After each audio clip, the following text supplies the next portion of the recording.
Are you tired of seeing good leads opt out of your emails or unsubscribe because of a single message that didn't land or they weren't interested in? Today, I'm solving that problem. I have a one-click solution that is easy for your contacts and easy for you to maintain. This is something we use with all of our clients whenever we run a promotional campaign. And it's just a really smart way to keep your CRM clean and your list health high.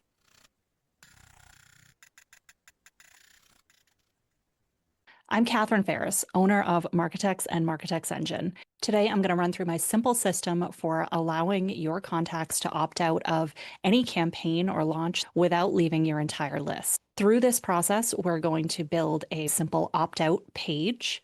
We're then going to build an email, and I'm going to show you how to put the link to that opt-out page in the email and exactly where to put it so that it will get more attention than the regular unsubscribe link.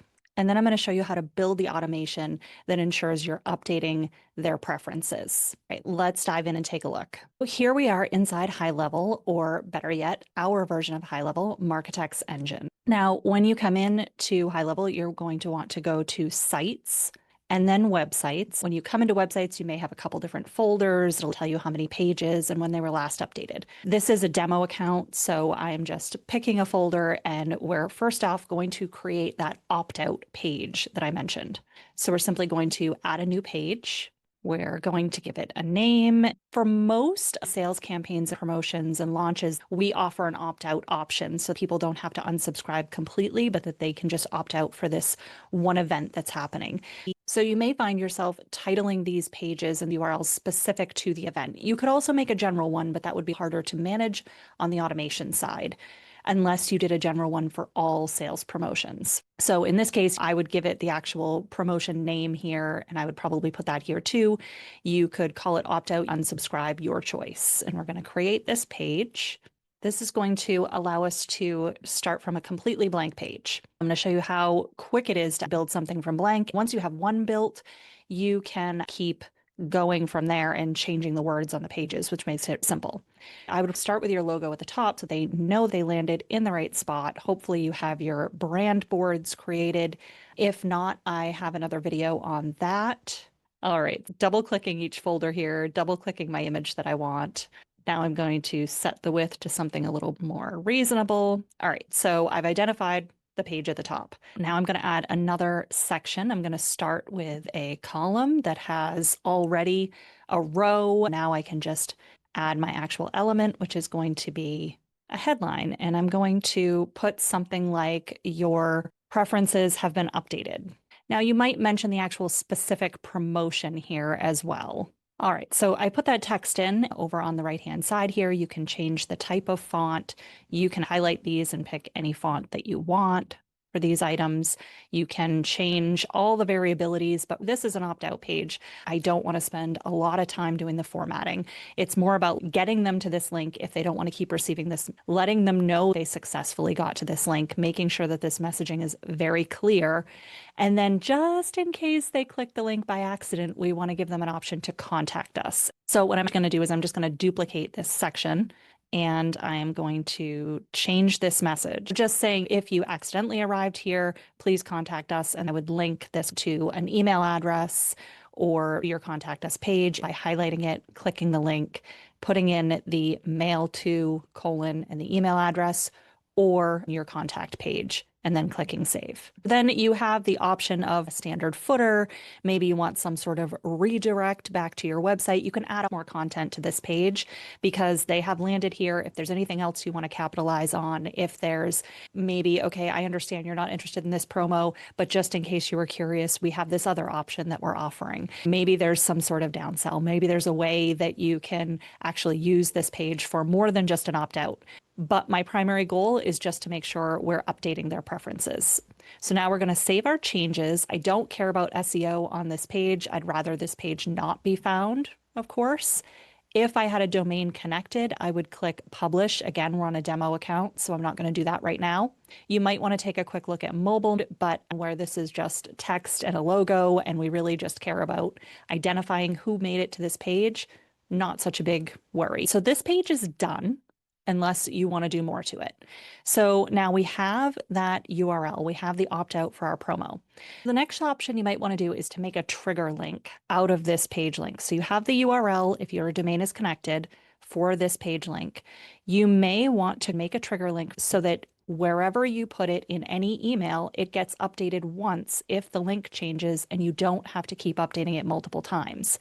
I have a whole nother video on link management and creating trigger links, but as you can see, if you had an opt-out link, you would put it in here, then you would get this piece of code, and this is the piece of code that you can copy and put in your emails. That other video on links goes over all of that. All right, so now we get into actually building those emails. If we go to emails and templates, I am going to create a new folder for our promo. In this folder, I am going to make all of my emails. And typically when we're doing some sort of promotion or a launch, we'll have something like 7 emails leading up to it, maybe as much as 21. And then after somebody signs up, we'll have reminders and there could be other things going on. So there's going to be several emails. That's why we want to put them all in a folder. So all your emails related to this particular promotion are together, really easy to find. I also recommend numbering them for naming convention. Something like one promo announcement. The name of the promo has some sort of initials and it's 1.1 promo announcement email, however you want to name those things. But regardless, what we're really trying to do again here is talk about the opt-out process. So you're going to build your email. And again, I have another whole video on building emails, so I'm not going to get into how to actually use the email builder too much. But what I do want to cover here is the opt-out piece. So you may have some standard language for your opt-out that you have saved. And if you do, you can drag and drop that in. I happen to have my logo here as something that I have saved and I can drop in. I do not have my opt-out language in this demo account. So because I don't have my opt-out language, I'm going to use this default footer and I'm going to drag and drop that in. And you can see here, you can edit this, you can update this however you want it. But what we have here in the default is unsubscribe from this list, which is required when you send emails. The problem is that we don't always want someone to unsubscribe from our entire list. Maybe we just don't want them to get these 7 or 14 emails about this particular promo. If that's their goal, we want to give them that option. So I would write something like subscribe from receiving emails about this particular event, this particular whatever the promo name is. And you put that here, and then we're going to link either the whole sentence, just this word, but when you highlight it, we're going to link, and you can put the direct URL in again, or if you made a trigger link, you can actually put that trigger link in. And it will put the code in, or you can copy and paste the code like I showed you. This will be a link to unsubscribe. And this gives them that option. I don't want to leave your list. I'm just not interested in this promotion. And this is key. Now, the other thing I would say is I would probably add something in the first line of your message as well, especially where this is email number 1. This is an announcement. And hey, if you're not interested in this event, no problem. Click here and we won't send you any more emails about it. It just gives them that way to get out of these promotions without having to leave your list. But you know that most people are going to scroll to the bottom if they're looking to unsubscribe or opt out. I would always make sure it is at the bottom as well. You could put it at the very top instead of view this email in browser. You could say not interested in this event. No problem. Click here. In that opening paragraph, you could say not interested.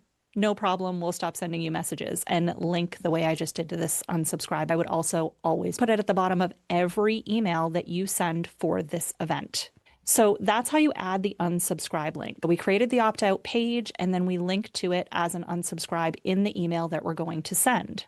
Next, we need to actually build the automation that will make this work. We are going to save and then come back to our main menu. We're going to go to automations. We're going to make another folder for this promo. So in the promo workflow, you're going to have a workflow for pre-event announcements, pre-event promotion, pre-event launch, whatever you want to call it. And that's going to have that announcement email and it's going to go out on a certain date. And then it's going to have the reminder and it's going to have all the emails going out and they're all going to be dated. That promotion, that workflow would be in here. But what we were also looking to do was to build that opt-out. And I'm going to start from scratch. My trigger is going to be that link. If you build a trigger link for it, you would click the trigger link clicked. Choose the trigger link. In this case, I used the new link in that email, but it will be whatever you called the link. Naming is important.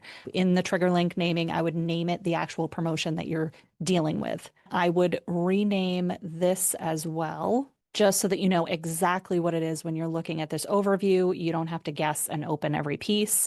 So that's if you're using a trigger link. If you're not using a trigger link and you just want to do page visited, then you would choose this trigger.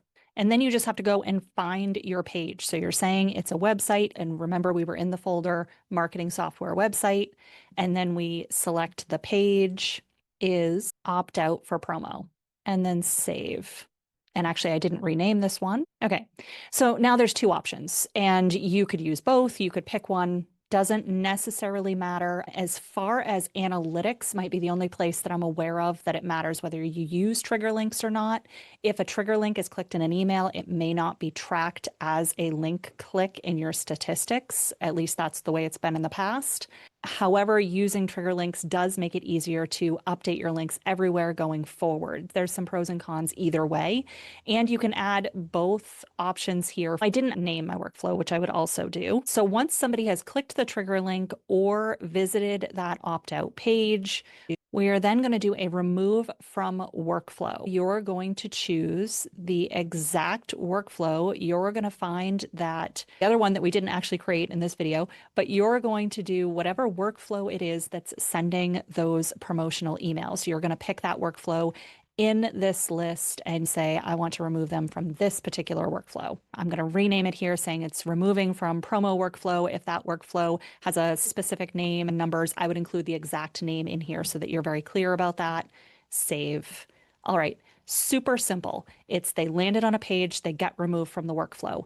That is all you have to do. Click save and then click publish and save again. All right. So it's really two steps. This is all you need to remove somebody from a promotional workflow, from getting promotional emails so that they don't unsubscribe from your entire list. Now, if you want to see what this looks like in a real life example, you can see here, we have an email that we send out to our Marketecs Engine users, and it's just a weekly recap of what's new in Marketecs Engine. Now, some of our clients are very tech savvy. They're very interested in all these details. They want to go read all about this stuff. They're excited. There's now coupon codes and calendars, and these types of emails are going to be very valuable to them. Others of our clients are not so interested. Maybe they don't want to see this. So you can see right at the bottom here, I kept the unsubscribe, but I was very careful. I said subscribing is not recommended because you will not receive critical platform updates. I don't want them to get removed from my email list because it's going to be very hard for me to communicate with them if they do that. If they just want to stop receiving these weekly feature recap emails, they can click here. And I'm going to click on this and then I'm going to have to go fix it for myself. So I still keep getting them. But I am going to click this email and you're going to see exactly what my real life page looks like for someone to opt out. Message received, records updated. It's just a nice note saying, no problem. We value your time and attention. Thank you so much. And we won't send you these emails anymore. Now, what I can do to fix the fact that I just opted out is I can go back and manually re-add myself in the contacts to that workflow. And we can take a quick look at what that looks like if somebody does contact you and say, hey, I got removed and I didn't mean to. You would come in here, you would click on this record because we didn't tag them as opting out. And that is another option. You could add a tag saying this person opt out. And then if they wanted to re-opt in, you would want to make sure you either manually or had an automation to remove that tag. But in this case, we just removed them from the workflow. Nothing else happened. So what I can do is I can manually re-add myself to that workflow, pick which workflow it is, give it a name, and add to automation. So that's how you re-add somebody if they mistakenly clicked the link. All right, so I hope you found that useful. I hope that will make things much easier as far as keeping your list health high and your CRM clean, not annoying your contacts with promotions that they may not be interested in, or at least they think they're not interested. It's always good to keep good leads on your list and not flood their inbox and still allow yourself to market the way you need to market and grow your business. This is one really really easy one-click solution. We use this for almost every promotion we set up for our clients, so I highly recommend it. And I have heard some insights that GoHighLevel in the future is going to be adding ways for people to self-manage their subscriptions. You see this in other email providers where instead of just an all-in or all-out, you can set up different categories of marketing messages, updates, different options for them to choose. So that unsubscribe link could be update your preferences instead of fully. Even with that addition, I'm not sure that I'm going to change this practice because what I've seen in other systems is that when somebody goes to click on that unsubscribe or update my preferences, they land on a page with lots of options. And that's if there's not custom options for every promotion you're running. They land on that page and get a little overwhelmed, confused. Maybe they click nothing and they're just frustrated that they're still on your list. Maybe they click the wrong thing. It's not a simple solution that allows people to update exactly what they wanted. Our solution for the simple opt-out page is still my best practice going forward, even when they roll out this update where people can manage their own permissions. If you have any questions about anything I shared today or have any insights to something you've done in the past that's worked, I'd love to hear it. Drop a comment and please like and subscribe. Thanks.